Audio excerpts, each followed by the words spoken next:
Shalom, salam sejahtera bagi Bapak Ibu, Saudara-saudara, anak-anak yang dikasihi oleh Tuhan Yesus Kristus. Jumpa kembali bersama saya Pendeta Eka di dalam renungan firman Tuhan pada hari ini, hari Kamis 8 September 2022. Sukacita dan damai sejahtera dari Tuhan Yesus kiranya menyertai hidup kita sekalian. Puji nama Tuhan. Sampai pada pembacaan firman Tuhan hari ini, Yesaya pasal yang ke-11. Kiranya firman Tuhan memberkati kita sekalian. Baik, sebelum kita akan merenungkan bagian firman Tuhan hari ini, kita akan berdoa. Tuhan Allah Bapa di surga, di dalam nama Tuhan Yesus, kami sungguh bersyukur dan berterima kasih kepada Tuhan yang memelihara hidup kami sampai pada hari ini. Kami mohon Engkau yang menolong kami untuk kami dapat terus diterangi oleh kebenaran firman Tuhan yang sebentar kami akan pelajari bersama-sama. Mampukan juga untuk kami dapat menerapkannya dalam hidup kami sehingga nama Tuhan dimuliakan.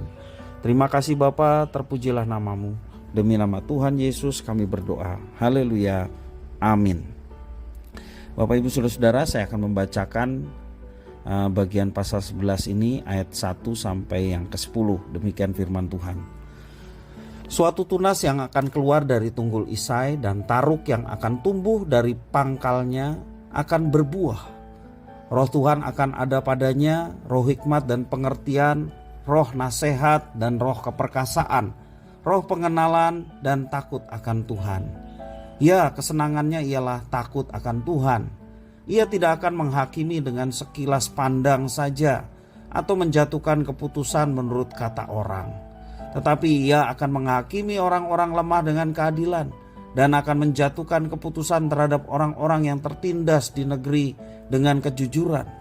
Ia akan menghajar bumi dengan perkataannya, seperti dengan tongkat, dan dengan nafas mulutnya ia akan membunuh orang fasik.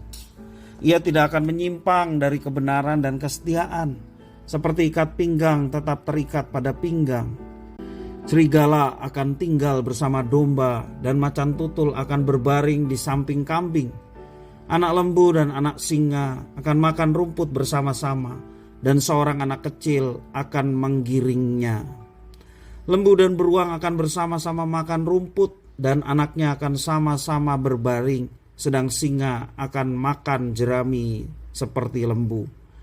Anak yang menyusu akan bermain-main dekat liang ular tedung, dan anak yang cerai susu akan mengulurkan tangannya ke sarang ular beludak. Tidak ada yang akan berbuat jahat ataupun yang berlaku busuk di seluruh gunungku yang kudus. Sebab seluruh bumi penuh dengan pengenalan akan Tuhan, seperti air laut yang menutupi dasarnya. Maka pada waktu itu taruk dan pangkal Isai akan berdiri sebagai panji-panji bagi bangsa-bangsa. Dia akan dicari oleh suku-suku bangsa, di tempat kediamannya akan menjadi mulia. Bapak Ibu Saudara-saudara yang dikasihi oleh Tuhan Yesus Kristus, ada sebuah lukisan di dalam firman yang kita baca yang memaparkan atau memperlihatkan suasana yang sedemikian damai. Terlukis pemandangan indah dengan sungai jernih yang mengalir, menyegarkan, tanaman bunga yang indah berwarna-warni, kemudian ada pepohonan yang subur dan taman yang dipenuhi dengan binatang buas yang hidup rukun dengan binatang ternak seperti kambing dan domba. Ada anak-anak yang bermain dengan binatang-binatang buas. Seolah-olah gambaran ini mengingatkan suasana di Taman Eden yang begitu damai sebelum kejatuhan. Bapak Ibu Saudara-saudara yang dikasihi oleh Tuhan Yesus Kristus, Yesaya menubuatkan bahwa Tuhan Allah akan memulihkan Israel, bahkan seluruh bumi melalui seorang raja. Raja itu di dalam teks yang kita baca adalah keturunan dari Raja Daud yang akan menegakkan keadilan dan kebenaran.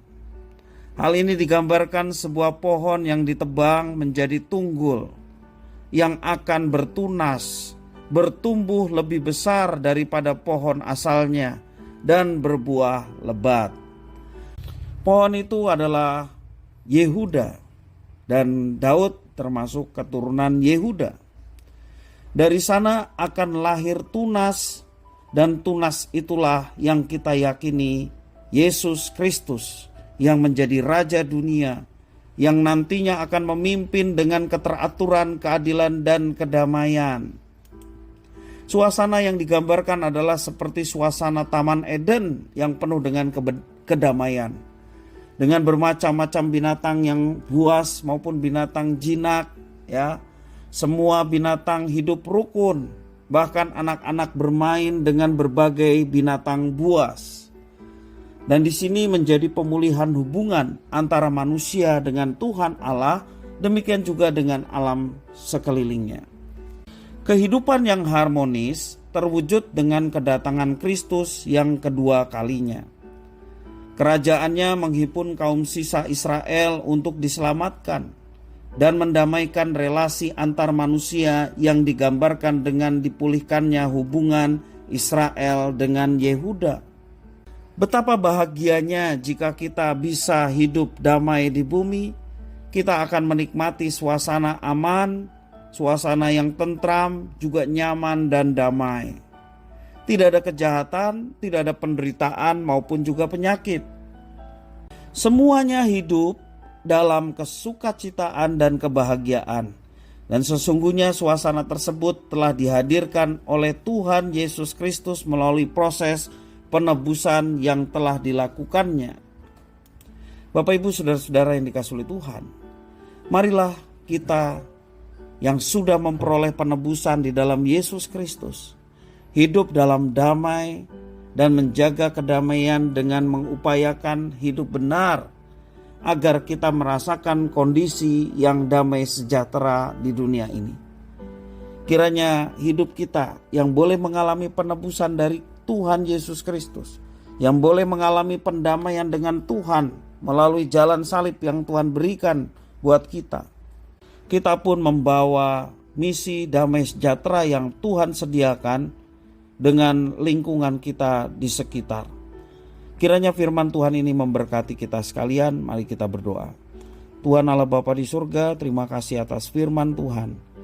Engkau yang memampukan kami untuk melaksanakannya dalam hidup kami, sehingga damai sejahtera yang Tuhan telah berikan melalui Yesus Kristus boleh kami alami, dan kami pun akan menyaksikan damai itu dalam kehidupan kami di sekitar kami, sehingga kehadiran kami boleh menjadi berkat bagi orang-orang yang ada di sekitar kami.